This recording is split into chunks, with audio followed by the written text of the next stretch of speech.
Bonjour à toutes et à tous. Aujourd'hui, nous sommes le mardi 14 juillet 2026 et notre cher ami, le professeur Marandi, est avec nous. Ravi de vous retrouver, professeur.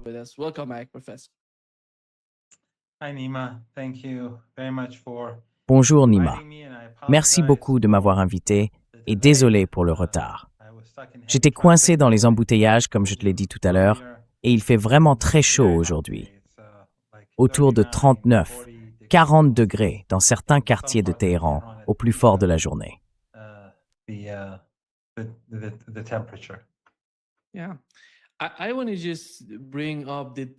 Oui, je voulais simplement parler des cibles américaines dans le sud de l'Iran.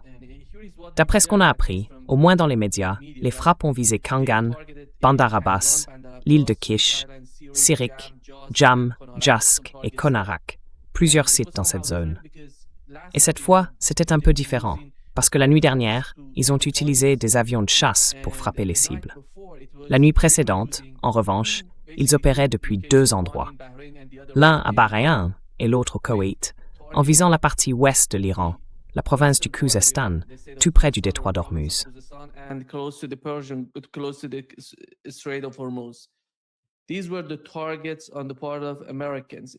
C'étaient les cibles du côté américain. Il semble que l'Iran... Attendez, je vais afficher la carte des cibles iraniennes dans le golfe Persique. Voilà, ici, les cibles iraniennes. Avant hier soir, ils ont visé l'une des principales zones utilisées à la frontière entre le Koweït et l'Irak pour frapper des objectifs au Khuzistan, dans l'ouest de l'Iran. Il semble que l'Iran ait fait quelque chose d'important, parce que la nuit dernière, on n'a pas entendu parler de tirs de HIMARS, ni de quoi que ce soit concernant les HIMARS au Koweït. En revanche, on a eu des rapports faisant état de HIMARS à Bahreïn, ce qui est significatif, car d'après ce qu'on sait, l'Iran aurait lancé plus de 30 missiles et drones sur Bahreïn la nuit dernière.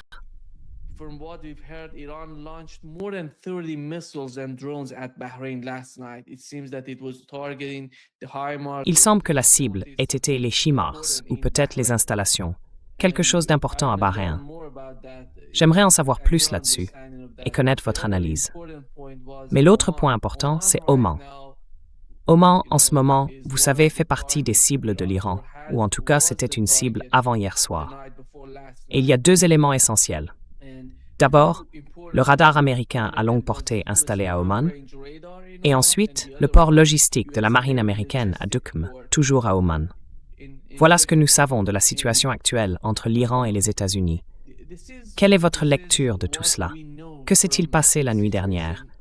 Et qu'est-ce qu'on peut comprendre des cibles visées par l'armée iranienne ou par les gardiens de la révolution?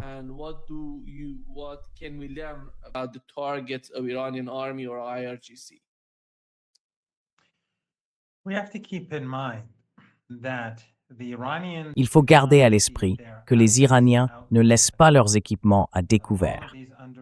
Toutes ces bases souterraines dont on parle depuis un an environ, c'est là que l'Iran stocke ses moyens militaires, dans ses différentes installations sous terre. Alors, quand les Américains disent « nous avons visé un dépôt de drones iraniens », c'est n'importe quoi. Les Iraniens gardent leurs drones, leurs missiles et tout leur matériel militaire profondément enfoui, dans des zones protégées. Ils les sortent, ils tirent, puis les soldats se replient eux aussi dans des zones sécurisées. Et s'il y a quoi que ce soit en dehors de ces bases souterraines, c'est dispersé.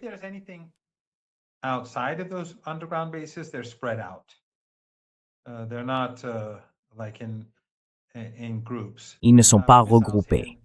Donc, il y a des missiles cachés un peu partout et ils peuvent les lancer sans passer par les tunnels des bases. Ça rend les choses très difficiles, voire presque impossibles, pour les Américains de détruire ces équipements. Et c'est pour ça qu'ils n'ont pas eu beaucoup de succès. Par exemple, pour beaucoup des incendies qu'on a vus, il s'agissait de cibles civiles. Ils ont bombardé des ports, des bateaux appartenant à des particuliers, des bateaux de pêche, des barges, ce genre de choses. Et les Américains, par dépit, les ont attaqués.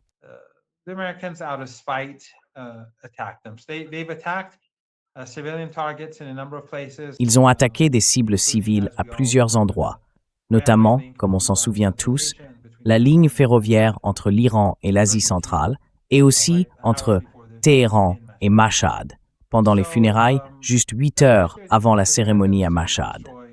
C'est pour ça qu'il est très difficile pour les Américains de détruire les capacités militaires de l'Iran. En revanche, les Iraniens ont beaucoup plus de facilité à frapper les installations américaines, parce qu'elles ne sont pas dans des bases souterraines. Elles sont stockées dans des bâtiments ou simplement protégées de la chaleur, mais elles restent toutes à la surface. Elles ne sont pas enterrées.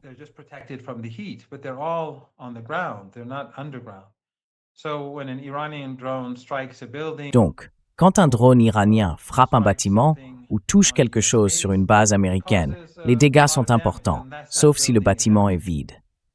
Mais même dans ce cas, le bâtiment ne sera plus utilisé par la suite, surtout dans ces conditions où la température peut approcher les 50 degrés et où l'humidité atteint parfois 100%. Ce climat est très mauvais pour les systèmes d'armes américains. Les Iraniens ont aussi, comme vous l'avez mentionné, frappé Oman pour la première fois, et ils ont frappé très fort. C'était une attaque surprise, et ils ont détruit des équipements américains sur place, notamment des radars et des dispositifs de brouillage utilisés pour aider les navires à traverser le détroit d'Oman. Et une autre cible que les Iraniens visent, et qui leur est très utile, ce sont les pétroliers et les navires qui tentent de passer par le détroit d'Ormuz en empruntant le couloir américain, ce qui constitue une violation.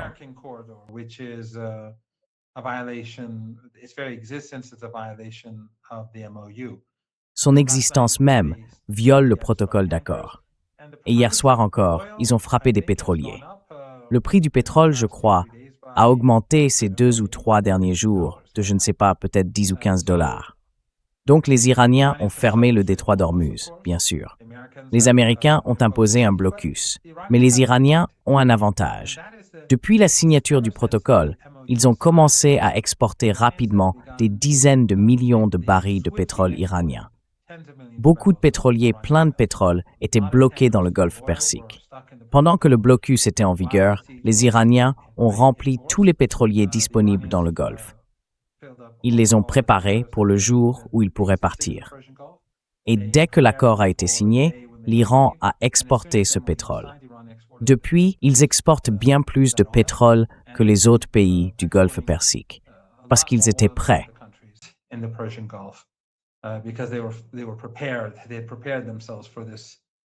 Ils s'étaient préparés à cette situation et ils ont évidemment donné la priorité à leurs propres navires. Et l'Iran a importé beaucoup de produits essentiels, ce qu'il n'avait pas pu faire pendant ces 2 mois-là. En revanche, les Américains n'ont pas réussi à réduire la pénurie de pétrole, ni celle des autres biens produits dans le golfe Persique, comme l'hélium ou les engrais, tout ce qui vient des usines pétrochimiques. Ces pénuries se sont même aggravées, parce que le nombre de navires qui passent par le détroit d'Ormuz reste très limité, et qu'une part disproportionnée de ces navires transporte du pétrole. Donc la pénurie de pétrole ne s'est peut-être pas aggravée, mais elle ne s'est certainement pas améliorée non plus. Alors, quand Trump disait, au moment de la signature du protocole d'accord, qu'on n'avait que 4 semaines de réserve de pétrole, je ne pense pas que la situation ait beaucoup changé depuis.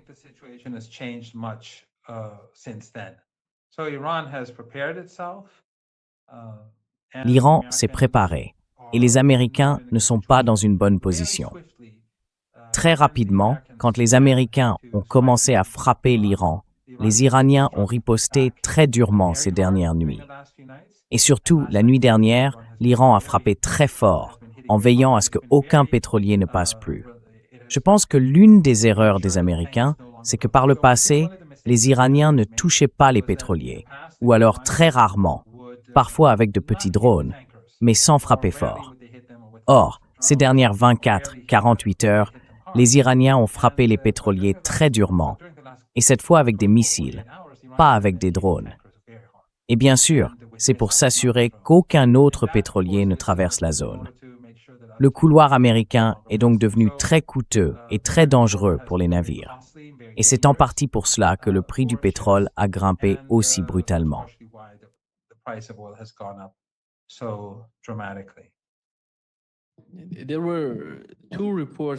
Hier, il y a eu deux rapports. L'un d'eux affirmait que l'Iran avait frappé deux superpétroliers appartenant aux Émirats arabes unis. Et selon l'annonce du corps des gardiens de la révolution islamique, les États-Unis auraient trompé ces deux navires en leur faisant croire qu'ils pouvaient traverser le détroit d'Ormuz en toute sécurité. Ensuite, l'Iran les aurait avertis, mais ils n'auraient pas écouté. Ils auraient continué sur une route minée et ils auraient été touchés par des missiles. Alors, je ne sais pas. Quelle était vraiment la situation dans le détroit? Hier soir, on a appris que les États-Unis tentaient de forcer certains de ces superpétroliers à entrer dans le détroit pour essayer de percer le blocus iranien, ou en tout cas de contourner le contrôle exercé par l'Iran sur cette zone.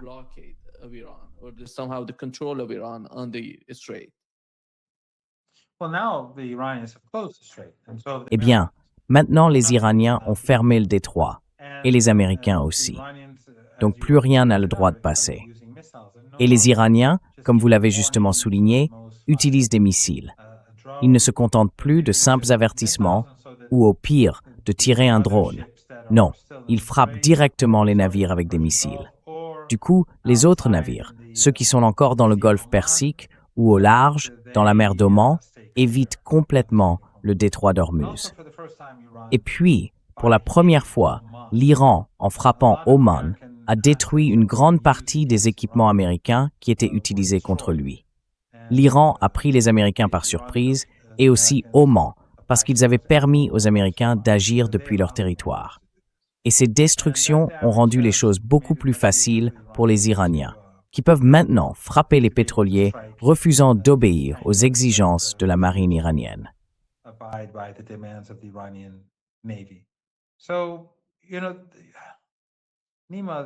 Tu sais, Nima, c'est pas une guerre que les Américains peuvent gagner. Et l'Iran riposte très violemment. Trump dit qu'il va frapper très fort. Il a dit hier soir qu'il frapperait fort.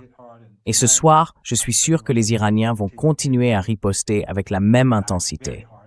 Chaque jour qui passe, la pénurie d'énergie s'aggrave. La pénurie d'autres ressources aussi. Et le monde se rapproche d'une crise économique, ce que Trump lui-même a reconnu. Ce n'est pas comme s'il ignorait tout ça. Il l'a littéralement souligné quand aux États-Unis, certains membres des élites politiques l'attaquaient pour avoir signé le protocole d'accord, un texte qui clairement favorisait l'Iran.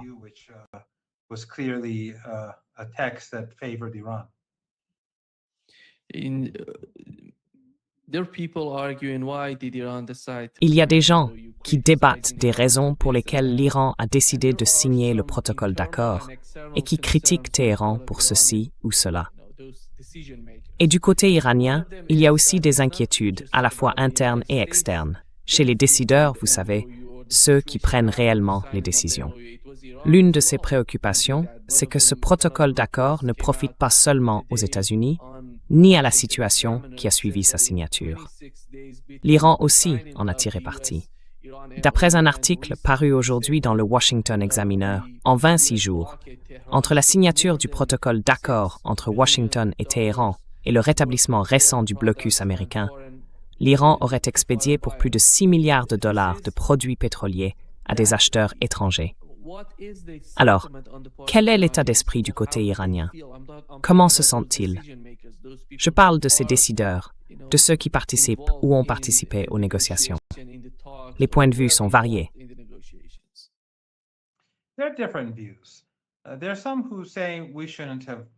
Il y en a qui disent qu'on n'aurait jamais dû signer d'accord, qu'on aurait dû continuer la guerre.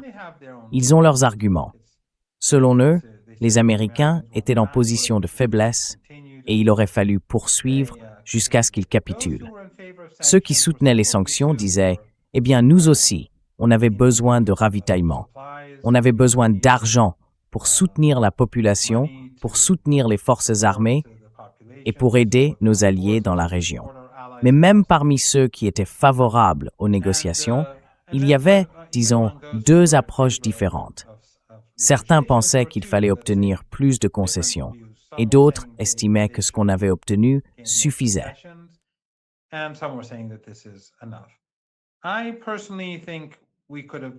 Personnellement, je pense qu'on aurait pu obtenir plus de concessions. Et je pense que si, enfin, comme tu le sais, on en a parlé en privé ces derniers mois, mon avis, c'était qu'on aurait dû continuer la guerre encore quelques jours, une guerre d'environ 39, 40 jours. Et je pense aussi qu'on aurait dû signer le protocole d'accord 2 semaines plus tard pour mettre davantage de pression sur les États-Unis concernant le marché du pétrole. Mais ça, c'était mon opinion. D'autres disent que le gouvernement iranien a besoin d'argent pour faire fonctionner le pays et que nos alliés dans la région ont besoin d'un soutien financier. Et moi, je pense qu'on a probablement vendu pour bien plus de 6 milliards de dollars de pétrole.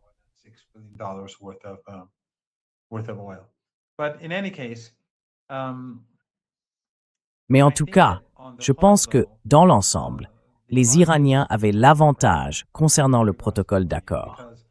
Parce que pendant cette période, l'Iran savait que les États-Unis n'allaient pas respecter leurs engagements. Je veux dire, dans toutes les réunions ou les discussions que j'ai eues avec des gens bien informés ou à moitié informés, personne ne croyait que les Américains allaient tenir leurs promesses. Certains étaient plus sceptiques que d'autres, mais globalement, personne, à huis clos ou dans les conversations privées, ne pensait que Trump allait faire pression sur les Israéliens.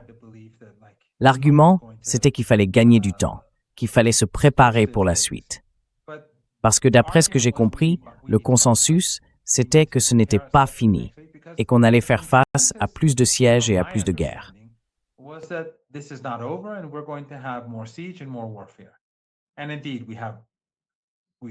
Et en effet, il y a eu plus de sièges, plus de combats. Les Iraniens savaient que dans le cadre du protocole d'accord, ils pouvaient cesser de coopérer. Ils n'ont pas besoin d'en sortir. Il leur suffit de dire « Vous ne respectez pas vos engagements, alors nous ne respecterons pas les nôtres ». Et c'est exactement là où on en est aujourd'hui. Les Iraniens ont arrêté de coopérer et de laisser passer les navires. Les Américains ont fait la même chose. C'est l'arme la plus puissante de l'Iran contre les États-Unis. C'est d'ailleurs ce qui a, à l'origine, forcé les Américains à signer le protocole d'accord. Voilà, c'est un des aspects de la situation.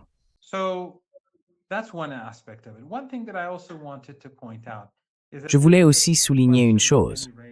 Beaucoup se demandent pourquoi l'Iran ne frappe pas le régime israélien en ce moment.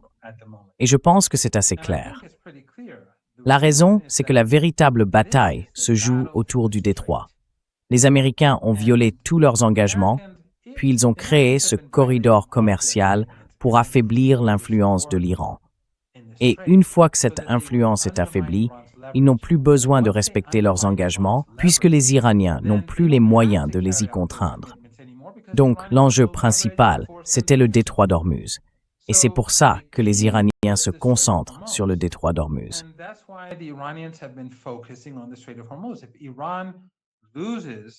Si l'Iran perd dans le détroit d'Ormuz, Trump a l'avantage. Si l'Iran gagne dans le détroit d'Ormuz, Trump est battu. Donc toute l'attention des deux camps est concentrée sur le détroit d'Ormuz. À mon avis, la priorité du pays, en ce moment, c'est de se concentrer sur la défaite des États-Unis. Et jusqu'ici, ils s'en sortent vraiment très bien. Je ne vois aucun scénario où les États-Unis prendraient le dessus. Et souvenez-vous, même si les États-Unis lançaient, d'une manière ou d'une autre, une opération terrestre sous cette chaleur accablante de la péninsule arabique. Enfin, je ne sais pas exactement quelles sont les températures à Dubaï ou dans ces régions, mais ça doit tourner autour de 45, 46 degrés. Je ne sais pas. C'est plus que ça. Bien plus que ça, professeur. On va atteindre 55, 60, quelque chose comme ça. Oui, c'est ça.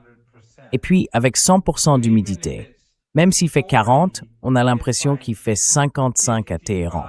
Je veux dire, 100% d'humidité, c'est juste. Disons que c'est en degrés Celsius. Ce n'est pas en degrés Fahrenheit. Oui, Celsius.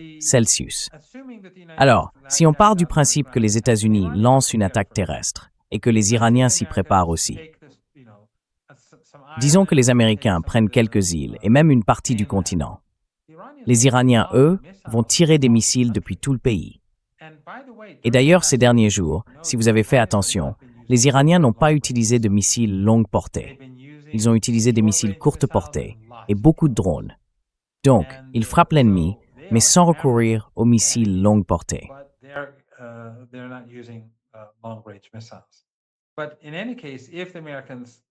Mais en tout cas, si les Américains lancent cette invasion, ça ne changera rien, parce que l'Iran peut frapper toute la région du Golfe Persique et n'importe quelle zone autour du détroit d'Ormuz, depuis n'importe quel point du territoire iranien. Depuis n'importe où en Iran, ils peuvent viser leur cible. Mais la bonne nouvelle, c'est que la nuit dernière, alors que les Américains étaient censés frapper très fort et que Trump disait qu'il allait marteler l'Iran, eh bien, l'Iran a frappé les États-Unis bien plus durement que les États-Unis n'ont frappé l'Iran. Et cette nuit-là, l'Iran a été très généreux avec ses missiles et ses drones. Il a frappé très fort sur tous les fronts.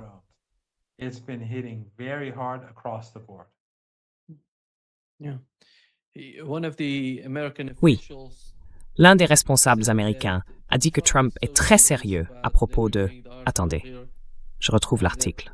Très sérieux à propos du détroit d'Ormuz, du contrôle du détroit d'Ormuz, et qu'il voudrait imposer un droit de passage de 20% sur le transit des cargaisons dans le détroit d'Ormuz. Et l'un des responsables américains a demandé « Mais qu'est-ce que c'est que ça? Est-ce qu'ils en ont vraiment les moyens? Quelle est l'évaluation de leur côté ?» On a eu le ministre iranien des Affaires étrangères qui a répondu à Donald Trump. Oui, celui qui contrôle le détroit d'Ormuz doit avoir ce genre de capacité, celle de faire payer les pétroliers et les navires qui traversent le détroit d'Ormuz. Est-ce que c'est une nouvelle opération psychologique de la part de Donald Trump?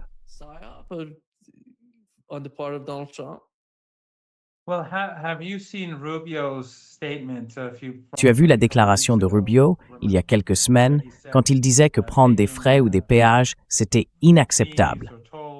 Et maintenant, Trump lui-même dit « Je vais prendre 20%. 20% de qui, exactement?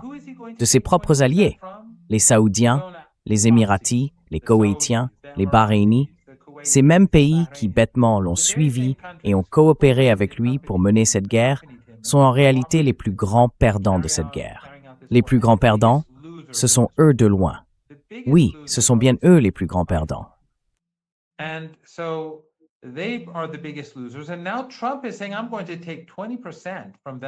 Et maintenant, Trump dit « Je vais leur prendre 20%. » Et l'ayatollah Khamenei a plaisanté en disant « C'est trop. On va être équitable. » Autrement dit, l'Iran recevra beaucoup moins. Ce que dit Trump, si on le compare à ce que dit Rubio, c'est exactement l'inverse. Et donc, d'après les déclarations de Rubio, Trump devrait être condamné. Bien sûr, Rubio affirme qu'il s'agit d'une voie maritime internationale, ce qui est faux. Il n'y a pas de voie maritime internationale. Ce détroit n'est pas assez large pour en être une. Ce sont les eaux territoriales iraniennes et omanaises et celles de personne d'autre.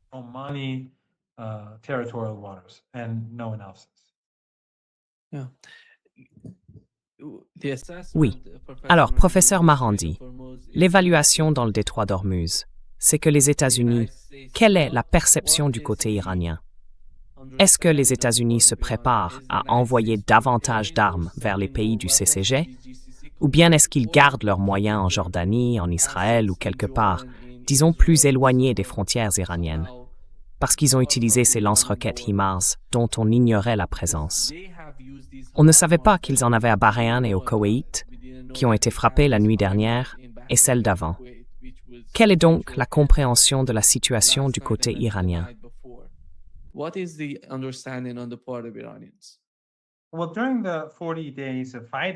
Eh bien, pendant les 40 jours de combat, ils ont utilisé des systèmes HIMARS au Koweït et au Qatar, si je ne me trompe pas, ainsi qu'à Bahreïn et peut-être aux Émirats. Mais oui, ils ont bien utilisé des systèmes HIMARS. Ce qui s'est passé au Koweït, c'est que les Iraniens ont bombardé ces systèmes HIMARS et leurs missiles. Donc, comme vous l'avez souligné, on n'a pas vu les Américains utiliser les HIMARS la nuit dernière, parce qu'au moins une grande partie, voire la totalité, a été détruite. Et apparemment, plusieurs Américains ont été tués, malgré les démentis officiels. Mais des Américains ont bien été tués au Koweït. Et certains disent qu'en Jordanie aussi, il y aurait eu des pertes.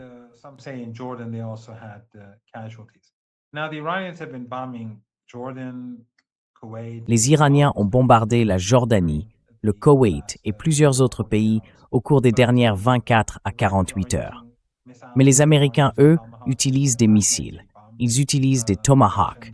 La nuit dernière, ils ont frappé des positions iraniennes. Le problème, le vrai problème pour les États-Unis, c'est que l'Iran s'est préparé à cette guerre. L'ayatollah Khamenei, le martyr, avait une stratégie.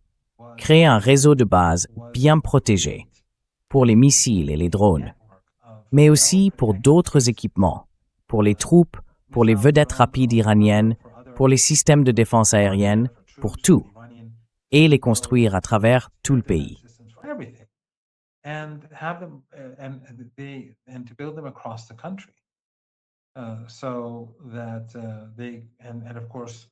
Ils avaient bien sûr de nombreux points d'entrée, et chaque jour, ou presque, les bombardiers B-52 intervenaient. Mais malgré tout, ils continuaient à tirer leurs missiles, et les Américains ne pouvaient rien y faire. Ils n'ont pas réussi à endommager la base souterraine elle-même, même en la bombardant jour et nuit avec ces bombardiers lourds. C'est donc très difficile pour les Américains d'obtenir un véritable succès militaire. Au mieux, ils peuvent frapper, disons une antenne ou un système radar. Mais les Iraniens en fabriquent. Ces systèmes produits en Iran sont très faciles à remplacer, et le pays en a beaucoup en réserve, justement pour ce genre de situation.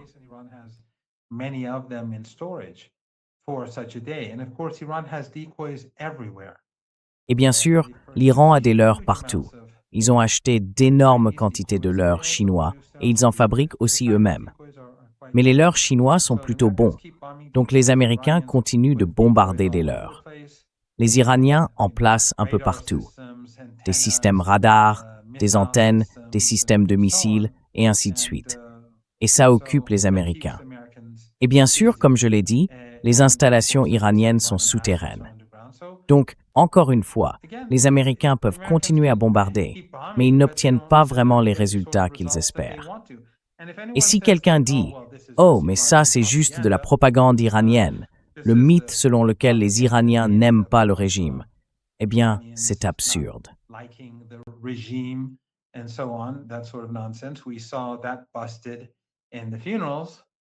On a vu que ce mythe s'est effondré pendant les funérailles. Mais on peut aussi s'attaquer à un autre mythe, celui de la puissance américaine et de l'idée que les États-Unis auraient l'avantage sur le champ de bataille.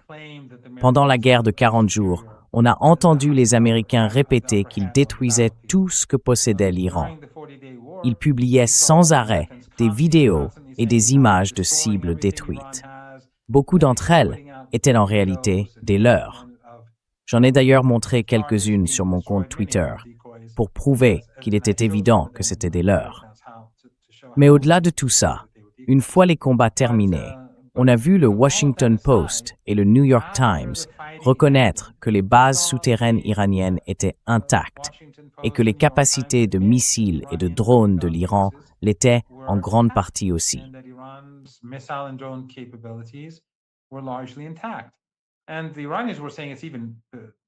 Et les Iraniens disaient que la situation était bien meilleure que ce que reconnaissent même le Washington Post ou le New York Times. Mais laissons ça de côté. D'un autre côté, on a vu des preuves que des bases américaines dans le Golfe Persique avaient été détruites ou à moitié détruites.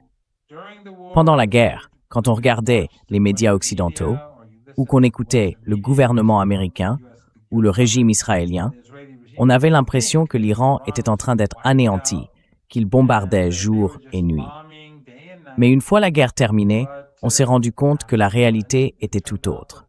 Et je pense qu'il est clair comme le jour que la situation actuelle est probablement encore pire.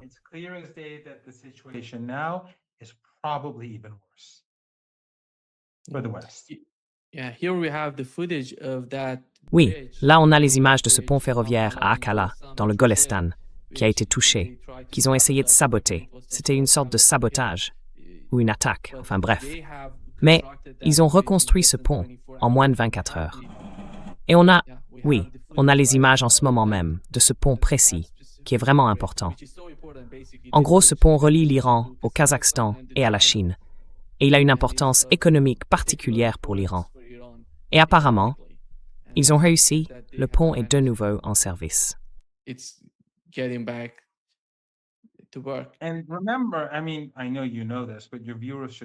Et souvenez-vous, enfin, je sais que vous le savez, mais vos téléspectateurs doivent garder à l'esprit que tout ça se passe de l'autre côté de l'Iran. Les combats ont lieu dans le golfe Persique, dans le détroit d'Ormuz, dans le golfe d'Oman.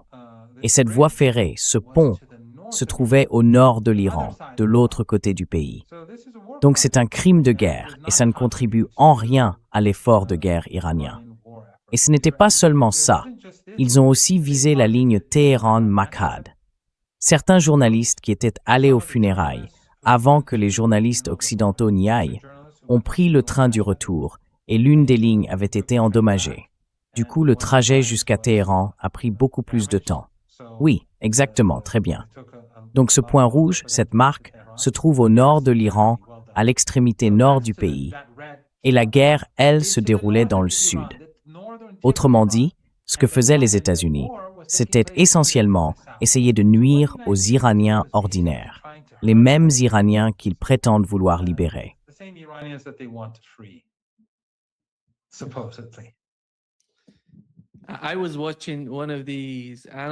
Je regardais un de ces analystes sur CNN. Il confondait en fait le pont d'Akala, dans le Golestan, avec le pont entre Téhéran et Mashhad. Il disait que ce pont devait être utilisé par les gens qui voulaient aller à Mashhad pendant les funérailles, ce qui n'était pas du tout le cas. En gros, quand il parle de l'Iran, beaucoup de gens n'ont pas vraiment une idée claire de la carte, de la géographie de la région. Même parmi les soi-disant experts, il y avait un général sur CNN qui faisait les mêmes erreurs. Et professeur Marandi, je vous en prie.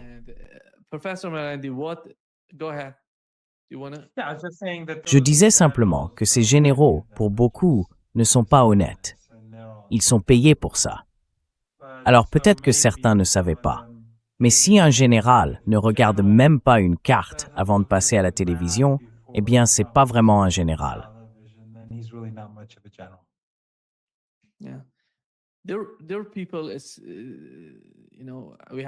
Il y a des gens, vous savez, on a eu le général Mackenzie, vous vous souvenez peut-être de lui, pendant l'administration Biden, l'un de ses grands faits d'armes en Afghanistan.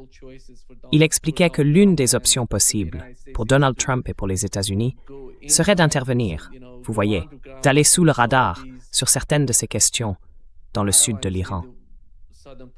Peut-être de prendre l'île de Kark et d'influencer le détroit d'Ormuz en y envoyant des navires de guerre. Et du côté iranien, quel est le sentiment quand ils entendent des généraux parler comme ça, sur le plan militaire et stratégique? Quelle est leur perception?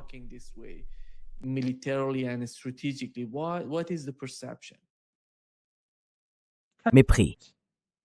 Dégoût.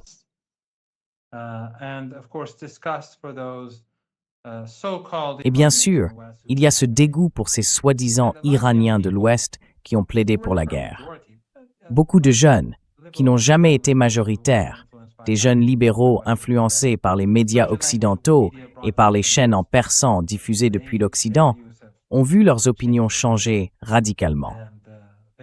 Ils se sont réveillés face à la réalité de ce que fait réellement l'Occident et à quel point il peut être brutal et cruel, aussi bien envers les pays non occidentaux qu'envers ses propres citoyens. Mais en tout cas, pour ce qui concerne l'Iran, eux, ils l'ont vécu directement. Alors quand ils voient ces soi-disant Iraniens de l'Ouest soutenir la guerre, ça les dégoûte profondément. Certains même viennent me voir pensant que je suis un négociateur, ce que je ne suis pas, et me disent qu'une des conditions devrait être que ces gens-là soient remis à l'Iran. Donc, quand ils entendent ce genre de discours, ça les révolte. Et je pense que ça en dit long sur la véritable nature des États-Unis.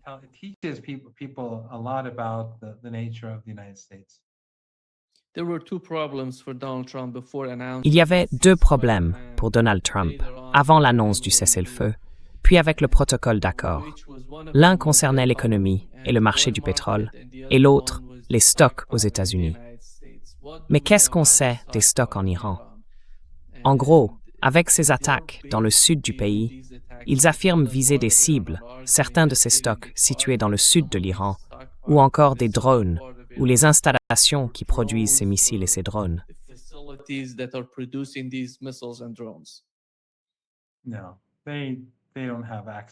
Non, ils n'y ont pas accès. Les États-Unis ne peuvent pas les détruire. Et les Iraniens, comme on l'a vu hier soir, tiraient de grandes quantités de missiles et de drones. Les Iraniens se préparent à cette guerre depuis des décennies, et depuis l'année dernière, et aussi depuis le cessez-le-feu. Même pendant la guerre, pendant les 39-40 jours de combats intenses, les Iraniens construisaient déjà des missiles et des drones.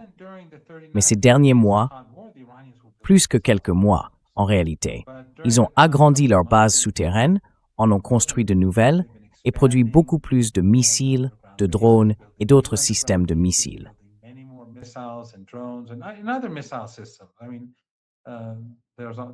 Je veux dire, il y a toutes sortes de signes et ils se préparent plus que jamais à une attaque terrestre. Ils partent du principe que les États-Unis vont lancer une offensive au sol.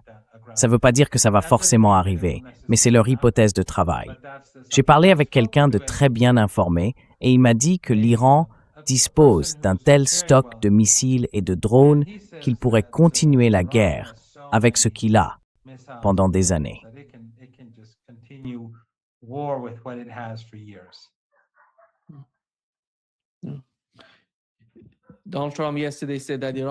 Hier, Donald Trump a déclaré que l'Iran avait envoyé beaucoup de drones à Cuba.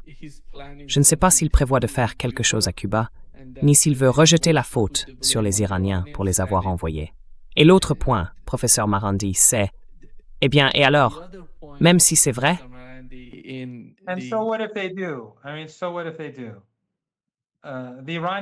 Je veux dire, et alors s'ils le font? Les Iraniens, dans les circonstances actuelles, assiégés et envahis par les États-Unis et l'Empire, ont envoyé de l'aide au Venezuela. Je trouve ça assez remarquable. Et pour ce qui est de Cuba, peut-être, je ne sais pas ce que l'Iran a donné à Cuba, ce qu'il lui a vendu ou offert. Je sais simplement que l'Iran aide Cuba depuis de nombreuses années, surtout pendant certaines périodes où la situation économique était vraiment difficile, comme au Venezuela. Je ne sais rien à propos des drones, mais si l'Iran en donne à Cuba ou en a donné, c'est son droit légal de le faire. Et les Cubains ont tout à fait le droit d'en avoir. Je n'ai aucune idée si l'Iran a effectivement donné des drones à Cuba, mais si c'est le cas, tant mieux pour eux.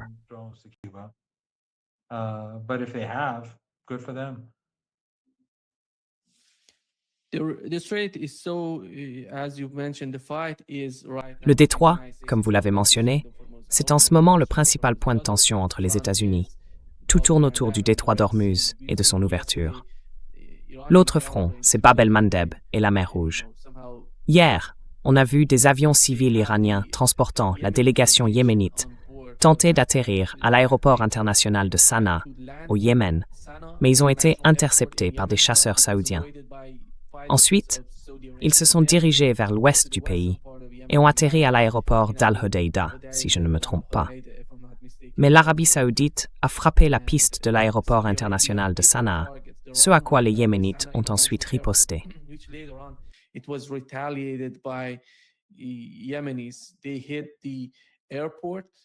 Ils ont frappé l'aéroport d'Abha, en Arabie saoudite, ainsi qu'une des bases aériennes. Donc la nuit dernière, on a eu les représailles saoudiennes.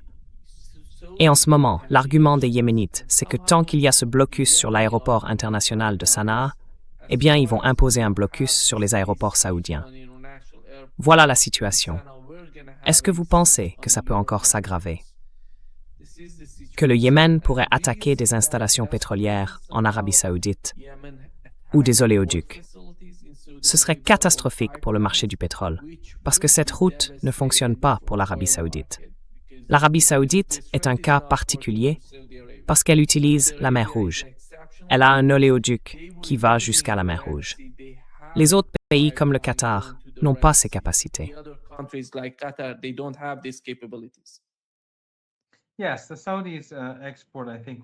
Oui, les Saoudiens exportent, je crois, environ 3 millions et demi de barils par jour par la mer Rouge. En théorie, ils pourraient en exporter plus, mais jusqu'à présent, ils n'ont jamais dépassé 3 millions et demi, parfois 4 millions de barils par jour. Mais Ansarullah, les forces armées yéménites, peuvent bloquer tout ça. Ce que les Saoudiens ont fait était incroyablement stupide, vraiment insensé. En fait, certains de mes amis étaient dans cet avion. J'ai eu le privilège de rencontrer une partie de la délégation yéménite venue à Téhéran pour les funérailles et ils m'ont offert un très beau cadeau, juste là-bas.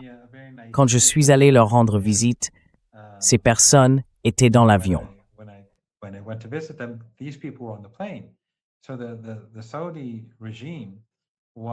Donc, le régime saoudien menaçait des civils, et un avion civil, un avion iranien. D'après ce que j'ai compris, il y avait aussi des Iraniens à bord. Et bien sûr, tout l'équipage était iranien. Quand on a vu ces jeunes hommes et ces jeunes femmes revenir à Téhéran, descendre de l'avion, c'était juste, vous savez, des pilotes, des copilotes, des membres d'équipage ordinaires. Il y avait aussi des femmes, des hôtesses de l'air. Et ils ont tous risqué leur vie, alors qu'on bombardait un aéroport international juste avant l'atterrissage d'un avion de ligne. Franchement, je ne comprends pas ce qui se passe dans la tête des responsables du régime saoudien quand ils prennent des décisions aussi insensées.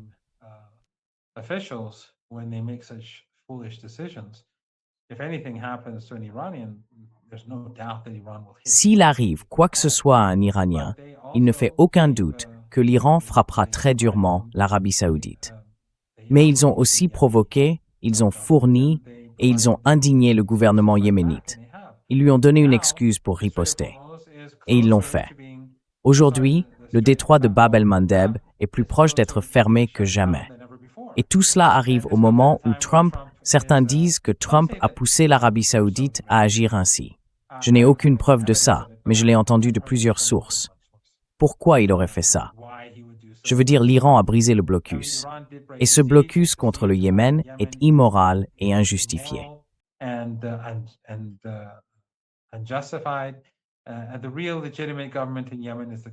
Et le vrai gouvernement légitime du Yémen, c'est celui qui est au pouvoir et qui contrôle la capitale.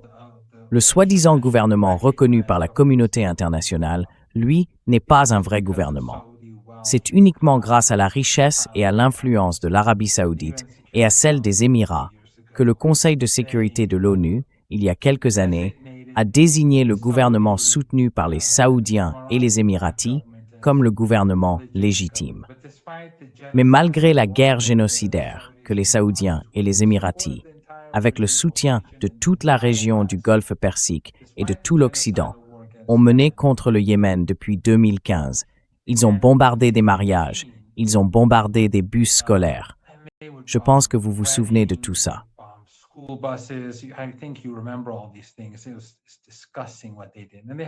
C'était écœurant ce qu'ils ont fait. Et ils avaient le soutien total de l'Occident, du Golfe Persique et de la Turquie. Tous les soutenaient, jusqu'à ce que, bien sûr, les Émiratis et les Saoudiens voient leurs différends avec le Qatar s'aggraver et qu'ils imposent un blocus. À ce moment-là, le Qatar et Erdogan se sont éloignés. Mais à l'époque, tout le monde soutenait cette guerre génocidaire, ce qui est absurde, très semblable à la guerre génocidaire que le régime israélien mène à Gaza. Je me souviens d'un responsable occidental. Je ne veux pas dire qui c'est, parce que je peux me tromper. Je crois que c'est une personne, un officier occidental.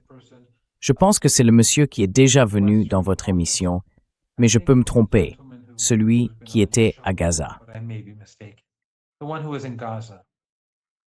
Oui, le lieutenant-colonel Anthony Aguilar. Oui. Je crois l'avoir entendu dire une fois. Enfin, c'était peut-être pas lui. Donc si je me trompe, demandez-lui, rappelez-le-moi et je corrigerai. Mais je me souviens que quelqu'un comme lui avait raconté qu'il était sur un navire en mer Rouge. Ils ont arrêté un bateau et ont vu qu'il était plein de médicaments. À l'époque, on faisait passer des médicaments en contrebande vers le Yémen et les soldats américains ont jeté tous les médicaments à la mer. Voilà le genre de criminels avec lesquels nous avons dû traiter et avec lesquels nous devons encore traiter aujourd'hui.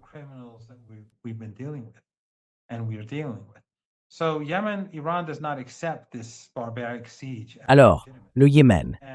L'Iran ne reconnaît pas ce blocus barbare comme légitime. Et il a brisé le blocus, bien sûr. Mais ce que les Saoudiens ont fait est très dangereux. Les Iraniens préféreraient que les Saoudiens améliorent leurs relations avec le Yémen et avec l'Iran plutôt que d'agir de façon aussi anormale. Mais le Yémen riposte et les tensions sont fortes. Imaginez si le Bab el-Mandeb était fermé en ce moment, alors que le détroit d'Ormuz l'est aussi. Ce serait catastrophique pour Trump. Nous sommes donc dans une situation très dangereuse et je ne comprends vraiment pas ce que Trump pense pouvoir faire.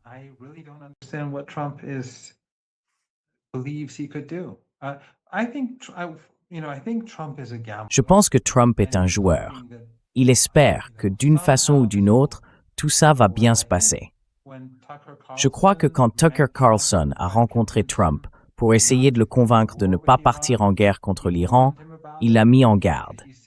Et Trump aurait répondu quelque chose comme « Enfin, je n'ai pas vu tout l'échange, juste un extrait. » Mais apparemment, il a dit un truc du genre « Je sais tout ça, mais avec un peu de chance, ça se terminera bien, d'une manière ou d'une autre. » C'est comme ça que je m'en souviens.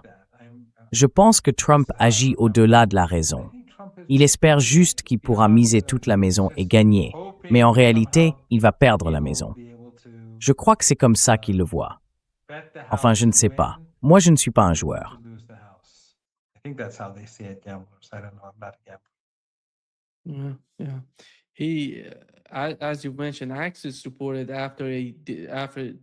Comme vous l'avez mentionné, Axios a rapporté qu'après des contacts diplomatiques entre des responsables saoudiens et américains, MBS a parlé avec Trump vendredi et lui a demandé son soutien pour des actions militaires contre les Houthis, ce que Trump a accepté.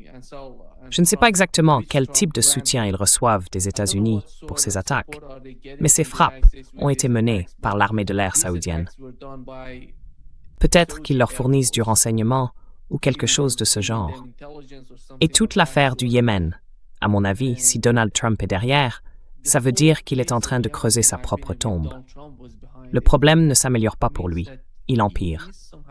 Parce que dans le cas du Yémen, si une guerre éclate dans le golfe Persique, on ajoute à cela la question du Yémen et la situation avec l'Arabie saoudite. Comment cela peut-il l'aider sur le marché du pétrole? Comme vous l'avez dit avant qu'on en arrive à ce point, j'ai vérifié. Le pétrole est à 78, 79 $, quelque chose comme ça. 4,27. Oui, 4,27. Oui, exactement. Oui. Vous savez, d'abord Axios. Enfin, je ne dis pas qu'ils ont forcément tort, mais souvenez-vous, il y a à peine quelques jours, ils disaient que les Iraniens affirmaient que c'était une frappe incontrôlée sur les navires.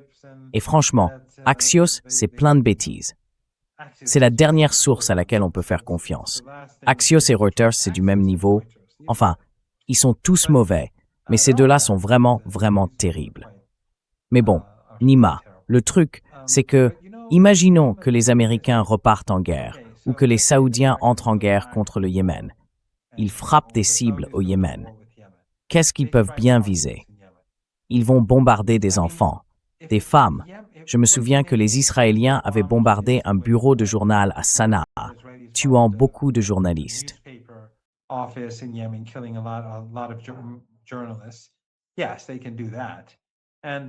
Oui, ils peuvent faire ça. Et les Saoudiens, pendant les 7 années de cette guerre génocidaire qu'ils ont perdue, ils ont bombardé les gens jour et nuit. Alors, qu'est-ce qu'ils peuvent faire de plus? Mais l'Arabie saoudite est très vulnérable, parce que le Yémen, avec ses missiles et ses drones, peut détruire leurs installations pétrolières. Et l'Arabie saoudite, le Koweït, Bahreïn, ce sont des déserts. Toutes leurs installations pétrolières sont juste en face de l'Iran. Et leurs usines de dessalement, enfin, ce n'est pas comme en Iran. L'Iran a des montagnes, des rivières, de l'eau. L'Iran n'a pas beaucoup d'usines de dessalement. celles qui là servent à quelques centaines de milliers de personnes. Ces pays-là, eux, en dépendent totalement.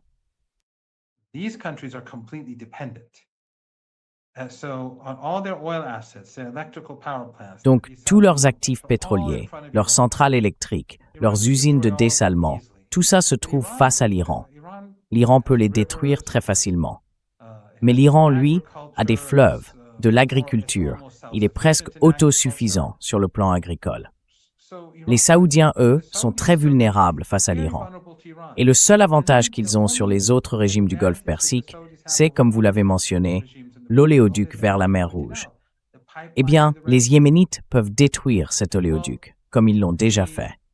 Rappelez-vous, ce qui a conduit au cessez-le-feu entre le Yémen et l'Arabie saoudite, c'est que les Yéménites détruisaient les infrastructures pétrolières saoudiennes. Et les Saoudiens ont alors mis fin à la guerre après 7 ans.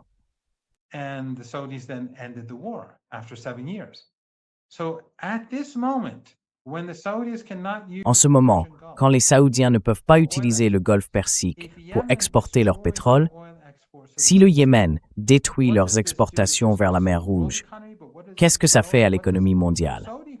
Et surtout, qu'est-ce que ça fait à l'économie saoudienne? L'Arabie saoudite est extrêmement vulnérable. Et ce qu'elle fait, à mon avis, est complètement stupide. Et bien sûr, le Yémen a la même stratégie que l'Iran. Ses atouts sont profondément enterrés. Ses missiles, ses drones. Donc ce n'est pas facile pour les Saoudiens d'y faire grand-chose. Les Américains, eux, sont occupés avec l'Iran et ils épuisent toutes leurs munitions. Tout ça, c'est mauvais. Les Saoudiens ne font pas un choix intelligent. C'est une décision très imprudente et ça pourrait même être catastrophique pour Trump si le Yémen décidait de détruire les capacités d'exportation de pétrole saoudien dans la mer Rouge ou de s'en prendre aux pétroliers.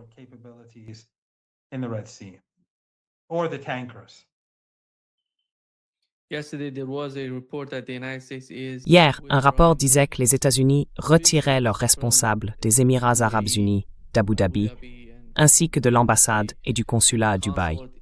Est-ce que ça veut dire qu'ils vont utiliser les Émirats? Hier soir, je n'ai rien entendu sur l'Iran. À ma connaissance, il n'y a pas eu d'attaque contre les Émirats. Mais on dirait qu'ils essaient d'utiliser les Émirats contre l'Iran.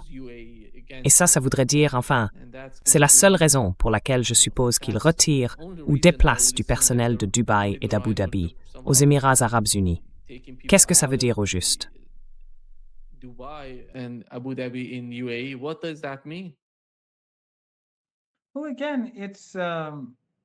Bon, encore une fois, imaginons qu'ils décident d'escalader. Que se passe-t-il si tous ces régimes sont en réalité très vulnérables? Ils sont juste en face de l'Iran. Je veux dire, Dubaï. Qu'est-ce qu'ils peuvent faire contre l'Iran? Qu'est-ce qu'ils peuvent bombarder que les Américains n'aient pas déjà bombardé? Les missiles et les drones iraniens peuvent ravager les Émirats arabes unis. Et si les États-Unis s'en prennent aux installations pétrolières iraniennes, l'Iran peut détruire les infrastructures énergétiques de tous ces pays et faire s'effondrer l'économie mondiale. Donc il n'y a pas de bonne solution pour les États-Unis, que leur personnel soit aux Émirats ou non. Le personnel de l'ambassade, franchement, ça ne change rien.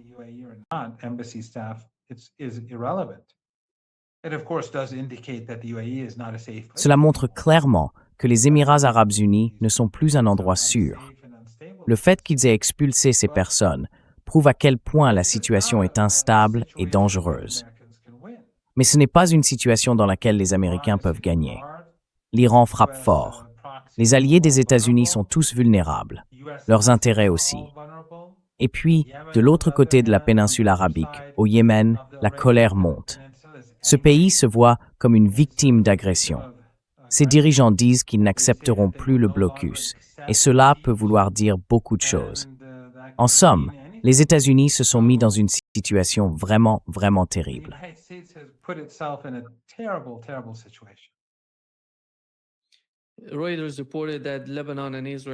Reuters a rapporté que le Liban et Israël ont entamé à Rome des discussions sous médiation américaine sur la mise en œuvre du cadre de cessez-le-feu du 26 juin.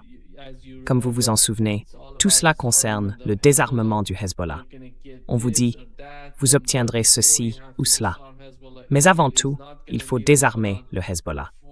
Israël ne quittera pas le Liban avant le désarmement total du Hezbollah. Alors, est-ce une sorte de protocole d'accord pour le Liban entre le même Israël?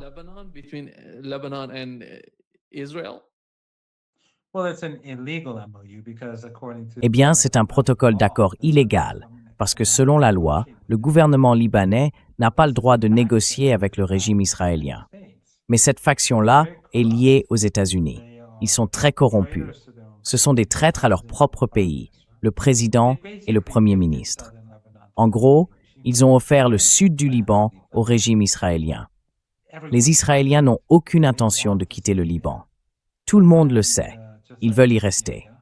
Et comme en Syrie, je veux dire l'humiliation de Jolani, je veux dire au sommet de l'OTAN, j'espère que tout le monde a vu comment Trump disait que Erdogan lui était plus fidèle que les Européens.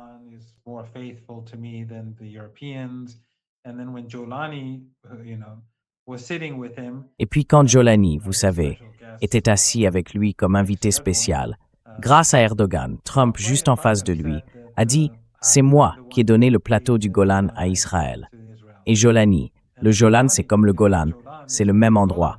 Donc il vient de cette région, soi-disant. Et là devant lui, Trump a dit « Oui, j'ai donné ça à Israël. » Quelle humiliation!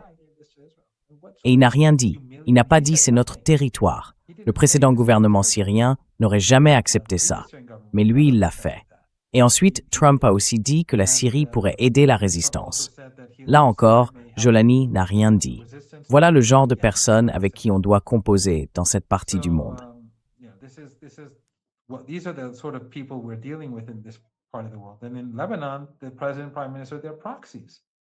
Et au Liban, le président et le premier ministre, ce sont des relais. Ce sont des agents des États-Unis. Mais peu importe, parce que l'Iran n'acceptera pas que le régime israélien reste au Liban. Il n'y aura aucune normalisation du détroit d'Ormuz tant que le régime israélien ne sera pas contraint de commencer son retrait et tant que les États-Unis n'auront pas appliqué le protocole d'accord. Si les États-Unis, après quelques jours, disent « Très bien, on a bombardé l'Iran, c'est fini », le détroit d'Ormuz ne redeviendra pas normal. Ils se trompent lourdement. Ils ont mal calculé.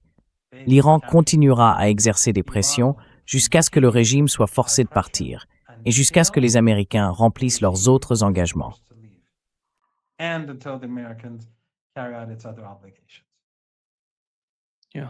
Oui, merci beaucoup, professeur Mahandi, d'avoir été avec nous aujourd'hui. C'est toujours un vrai plaisir. Merci Nima, c'est un vrai plaisir.